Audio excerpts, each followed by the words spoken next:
From pixels to polar ice. How video games mirror NASA's lunar ambitions. As NASA's Artemis program moves from concept to reality, the dream of a permanent human presence on the moon is becoming increasingly tangible.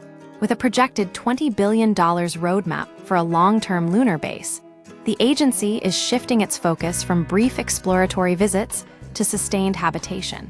Interestingly, as space agencies prepare for the logistical nightmare of lunar colonization, a parallel trend is rising in the gaming industry. A surge in popularity for base-building simulations ranging from massive RPGs like Starfield to hardcore indie titles like Oxygen. Not included suggests that players are increasingly fascinated by the same challenges NASA is currently solving: resource scarcity, extreme environments, and the struggle for survival in a vacuum. The spectrum of simulation. From fun to fact, not all space games are created equal. Depending on whether a player seeks escapism or scientific rigor, the lunar experience varies wildly across different titles. The light approach, Starfield and Bethesda's Starfield, base building serves as a functional extension of the RPG experience rather than a survival simulation. Focus, resource extraction, automation, and convenience. Realism, low. Environmental factors like radiation or atmospheric pressure are largely ignored in favor of intuitive, modular outpost construction. Best for players who want a sense of ownership and a place to organize loot without the stress of dying from a sudden oxygen leak. The NASA-sanctioned experience. Moonbase Alpha for those seeking a closer approximation of reality. Moonbase Alpha, explicitly supported by NASA, offers a much more grounded perspective. Focus, crisis management and operational reality. Realism, high.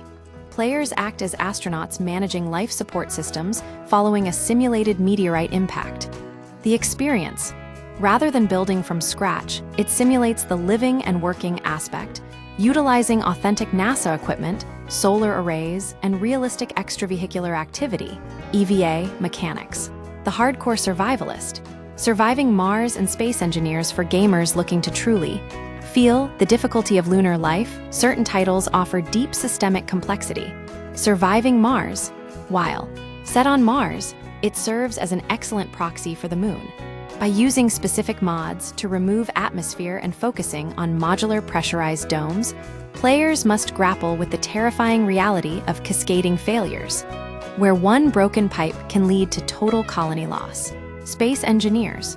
This title excels at simulating the physics of space, such as low gravity, the lack of atmosphere, and the necessity of designing airtight airlocks and power grids. Oxygen not included. Offers granular detail in gas pressure, heat transfer, and oxygen management, the very invisible killers of any real space mission. Bridging the gap. What games get right about Artemis? The transition from digital simulation to real-world engineering reveals striking parallels. NASA's Artemis infrastructure, plans comprising lunar habitats, pressurized rovers, and modular microgrids align closely with the core mechanics of high-end survival sims. Two critical concepts bridge the gap between gaming and the moon. In situ resource utilization, ISRU. In games like Surviving Mars, you cannot simply buy everything from Earth. You must mine it locally. This is exactly how NASA plans to survive. Following the decision to pivot focus away from the Lunar Gateway Station toward a direct lunar base, harvesting local resources, specifically water ice from the lunar south pole, becomes the most vital mission requirement. Modular redundancy. Both games and NASA emphasize modularity. In a simulation, a modular base prevents a single breach from destroying the entire colony. In reality, this allows for specialized modules, science, living, power, and ensures that a failure in one sector doesn't result in a catastrophic loss of life. The future of lunar colonization. As we look toward the horizon, new titles like Possible One, Lunar Industries promise to bring even more specialized management to the genre. Ultimately, the sim addicts, who have spent decades managing power budgets and fragile supply chains in virtual environments, may find themselves surprisingly well prepared to understand the complexities of the real thing. As Artemis begins to build its first permanent foothold, the blueprints will look remarkably similar to the systems players have been perfecting for years. Conclusion: whether through high-stakes survival sims or NASA-backed educational tools, video games have become a vital medium for exploring the logistical and psychological realities of living on another world.